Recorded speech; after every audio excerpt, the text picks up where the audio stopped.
Hi, and welcome to Stressed, the podcast to develop your stress resilience. Being ambitious and successful while living a happy life is possible. Learn how you can better cope with stress in day-to-day situations by applying tools and techniques that work for you. My name is Julia Arndt, and I'm extremely grateful that you decided to check out my podcast today. Let's get started.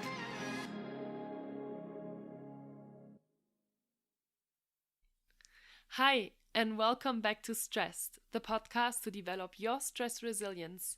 I'm super excited that you are listening to today's podcast because it's a very special episode where I had my very first interview guest in the podcast, and it's no other than my friend and co-worker Derk de Korver, who I've known for many years now and has always been a great inspiration for me.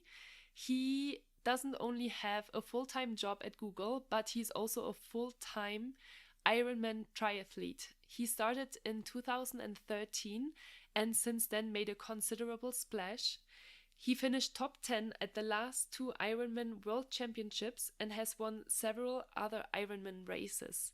So I wanted to talk with him about stress and ask him about how he is managing work-life and, what kind of tools he's using to stay in the present moment, how he is setting goals, how he's not getting stressed out with all the things that he has going on in his life.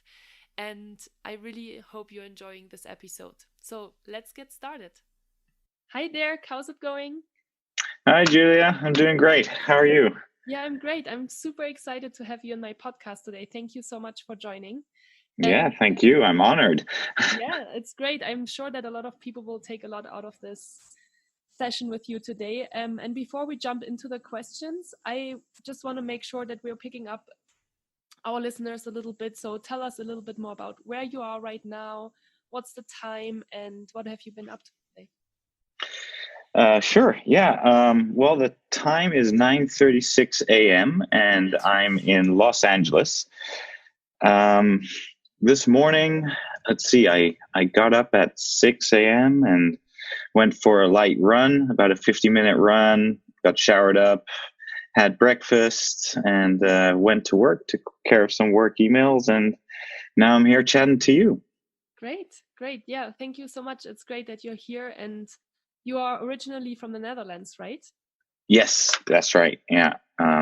Although I haven't lived there for, I'd say, the last 7 years. Wow. Where have you lived in the last 7 years? Let's see, in 2011, I moved to Ireland. So I moved there for work. I work for Google and lived there for 2.5 years and then managed to move to California. So moved to Mountain View, so the Bay Area to begin with, then to San Francisco, and then most recently here to Los Angeles. That's been about 6 months now. Wow, great! And you've been there for my entire journey the past last 7 years, right? Yeah, same 7 years and 3 months at Google. I really wanted to chat with you today because I think you have a super amazing journey that you have had in the last 7 years, but also have ahead of you, I believe. So why don't you tell us a little bit more about, you already mentioned your work life, but what else are you doing? Yeah, so my major passion in life is triathlon, and so that takes up a big part of my day every day, along with work. So yeah, maybe to take a step back there, I hadn't been living very healthily up until about 2010. I'd been smoking and drinking for a very long time, and in 2010 is when I sort of changed all that. I started to run, did a couple of marathons, and just discovered a talent, my running talent, which I didn't know was there, but I managed to do a couple of marathons and quite quickly went under 3 hours, which at the time I didn't know how good that was, but people were telling me, oh, that's a pretty significant time. Yeah, wow. Yeah, so that sort of changed my whole perspective on how I should be living my life. So I quit smoking. I still drink on occasion, but obviously not as much as I used to. And I think after making that switch, I managed to run a 2-hour 52 marathon, which I was very proud of. But a colleague at work said to me, "Well, that's pretty impressive, Derek, but you do know that I do Ironman." So that sort of I don't consider myself a real competitive guy, but that sort of snarky comment definitely triggered something in me, and I'm like, okay, well, what's your next race? Because I'm signing up for the same one, and ended up signing up for Ironman Zurich in 2013, which gave me approximately 10 months to prepare. Okay. And did my first Ironman, went surprisingly well. And from there, what's for you? It was like 10 and a half hours. Okay. So for those who don't know what an Ironman triathlon is, it's a 2.4 mile swim followed by a 112-mile cycle, followed by a full marathon. It's crazy. I'm just shaking my head here thinking, oh my God, like I could never do this. It's a long day, but it's nice that it's not just like the whole day cycling, for example. It's nice that you got these other sports. Just in comparison, in your age group, what would be like the best Ironman in the world? How fast would he go? So I'd say, as an amateur age grouper, actually this year at the World Championships, a guy went 8 hours 24. Okay. So my first Ironman was still... that was your first, exactly. Yeah, but that's still impressive. That's what I'm asking. Yeah, so to put things into perspective, because that was in 2013 and we're in 2019 now, at the World Championships this year, I did 8 hours 38 minutes. So considerably improved from my very first Ironman. And in between now and when I started, it's been a real journey of progression. I like qualifying for the World Championships in Ironman is no small feat, and it took me a couple of years to even qualify, and fortunately I've been able to qualify for the last 3 World Championships and placed in the top 10 in the last 2. So, and that puts me in the top 50 of the world, including the professionals. So it's been fun, and honestly, I don't feel like I'm capped out yet. So it remains fun, and always trying to find new ways of getting a competitive edge and just making small improvements. That's a really incredible story. Congratulations for those wins, and I am really excited to see you place number 1 really soon. I would love that too. It might let me close this chapter, although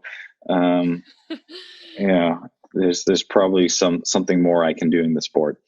Yeah, I'm really excited to see where you're going. But so you have, just to kind of sum it up, you have basically a full-time job, and you're kind of having a second full-time job which is preparing for the Ironman, because I can only imagine how much work that is to constantly exercise and prepare. So how many hours per week are you actually training, and how do you balance work life? Yeah, I'd say that's been a progression as well. Certainly when I feel like when I started in the sport, I was training a lot more.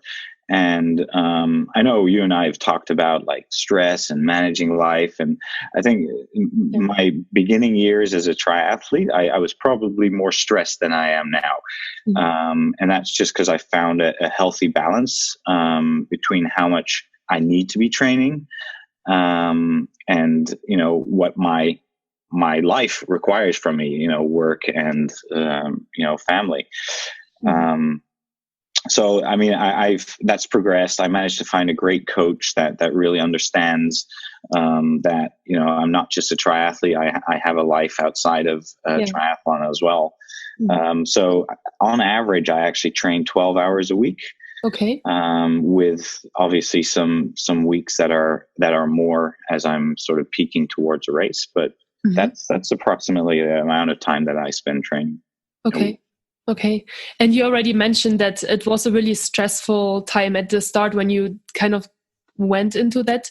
Do you want to talk a little bit more about your stress and then also like the tools that you used in order to get better at managing that?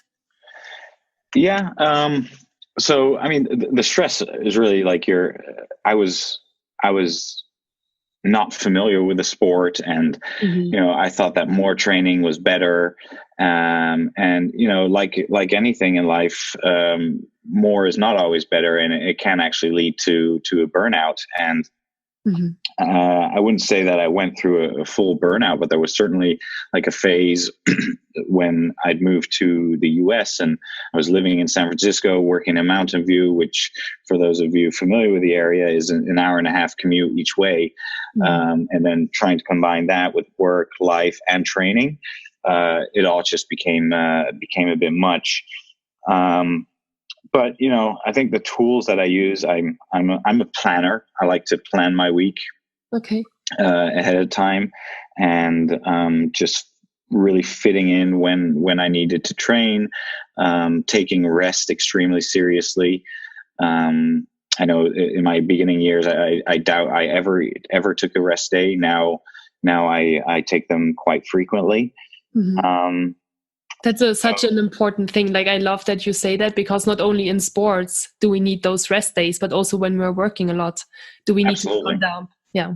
Yeah, absolutely. And I like to think that I take those same learnings that I have gotten from my sport, and I do apply them to the workplace as well. So, you know, when you're on holiday, really disconnecting, when you're not at work, really trying to disconnect as well. It's important for, you know, sanity. Yeah. How do you do that? You just switch off your phone and you don't take your computer with you to vacations, or how does it look like? Yeah, I don't take my computer even home from work, or would I take them on vacation? In terms of phone, yeah, I just turn off all work notifications once I leave the office.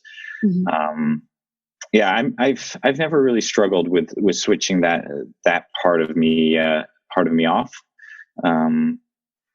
I know some people do, but I just encourage them to, you know, like if you don't take your computer home, it's pretty hard for you to focus on work, right?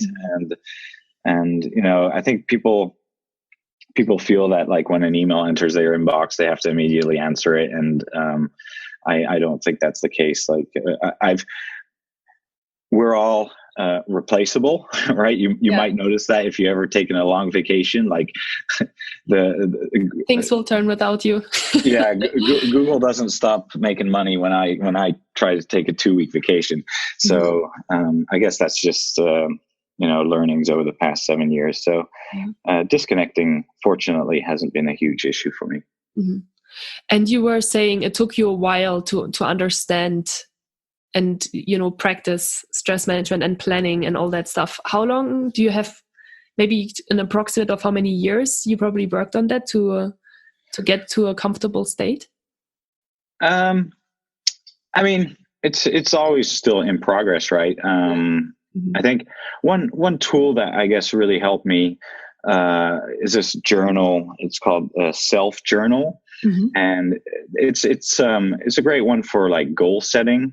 So let's say that you want to do a marathon, or you want to do something like entrepreneurial, like, I don't know, launch a website or something like that. It really helps you break down each goal that you want to achieve into very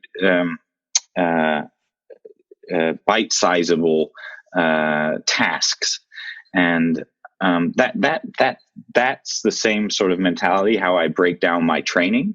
And so once I started applying that to like real life situations as well, it just becomes more manageable. And all these small tasks are actually pretty easy to complete, but as they add up, and you look back, you've actually realized, oh wow, I've achieved something pretty awesome here. Where if I were just to say, oh, I want to build a website in 3 months and not have a plan to get there, and just like do random stuff each day to try and get there, I think that could be quite stressful. I need that type of direction. Yeah, I love that example. I was just thinking about how I did my coaching certification last year, and we had 4 hours every week, 2 hours on a Tuesday, 2 hours on a Thursday. And we learned so much in 3 months. Like we got like all these papers and worksheets. And at the end of the month, we had like we had probably 500 pages of material that we went through and studied and learned. And at the end of these 3 months, I was thinking how amazing, how much we can actually learn and get done if we just do 4 hours per week, And I found it amazing. Yeah. Do you have a morning or evening routine?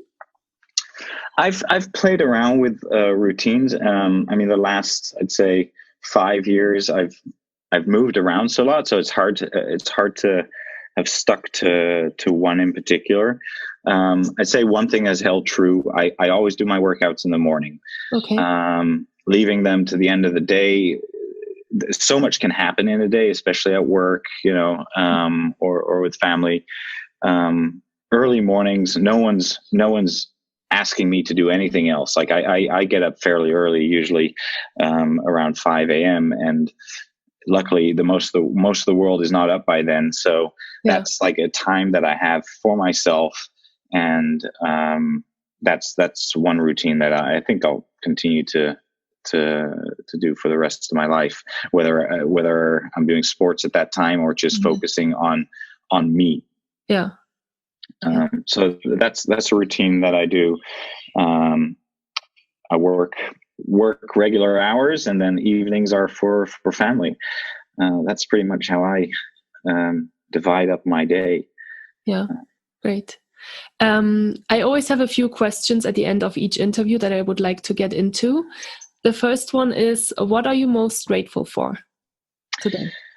That's most certainly my wife. People who are in the sport of Ironman often joke around that the wife is called the Iron Widow because we're always training so much. You have to have a very understanding wife who supports you in your goal. And she's my biggest cheerleader, and I'm very grateful that she gives me the space to do all this. And and she has started to do Ironmans too, is that right? She hasn't done an Ironman yet, but she's done several triathlons, like sprint and Olympic distance, and she loves it as well. She's actually pregnant right now, so can't really train right now, do any sports, but she wants to get back into it as well. Yeah, that's really great. And you proposed to her as well after your Ironman in Kona in Hawaii, I think last year or 2 years ago now? Yeah, that was my first time at the World Championships, so 2016. I proposed at the finish line, and that was a very special moment. I carried the ring through the race, so it was. I was constantly checking if it was still there. Oh my God! Yeah, that's great. What are the 3 most important wisdoms that you would pass on to the rest of the listeners? I think one thing is know that you are in control of your circumstances. I think it's taken me a while to understand that, but you really are. If something sucks in your life, change it. And I know that's not always easy, but you might have to move some things around. But like if something really sucks, you can change it, and only you. That no one's going to help you with that. So I think that's one thing that I've definitely learned in the past couple of years. Second, I would say set goals for yourself, and and a plan on how to get there. I talked about that self journal, which I always tell people to get that journal. I don't use it anymore, but I use this, like, I know the structure now. Yeah. It just really helps you plan things out and break things down into bite sizes that are easy to achieve. Mm-hmm. I'll ask you for the link after the session, and I can put it in the show notes as well, so people can refer to it. Yeah, for sure. And lastly, I mean, what did I put down? Get off your lazy ass and get shit done. Okay. Yeah, I feel like, and I'm definitely guilty of it myself. You know, we're always procrastinating. I actually I started using this timer on my phone to see how much time I spend on Instagram, or, you know, I'd love to see how much time I'm spending on Netflix.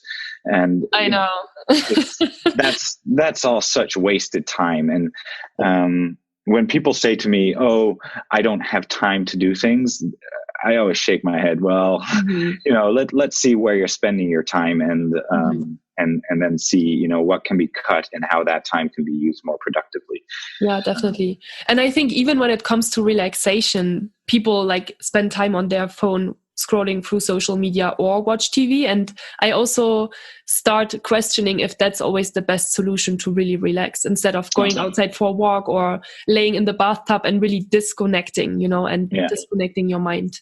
Yeah, social media is the worst thing to relax. I can tell you that. Yeah. I know. We're getting all fired up from all the things that we're saying. Yeah. Great. And is there a book that you would recommend that changed your life or that super inspired you?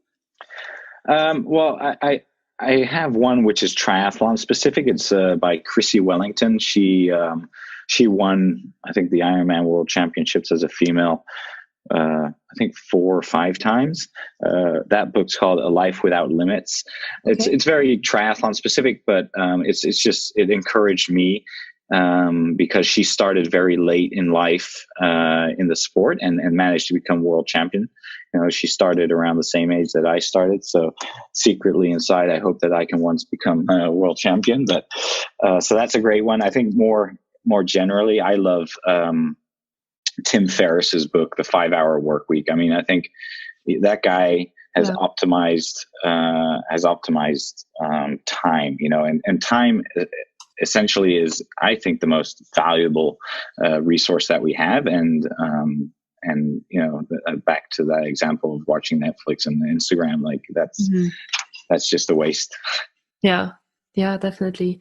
And I was just thinking something, but I forgot what I wanted to say. Life without limits. I don't know.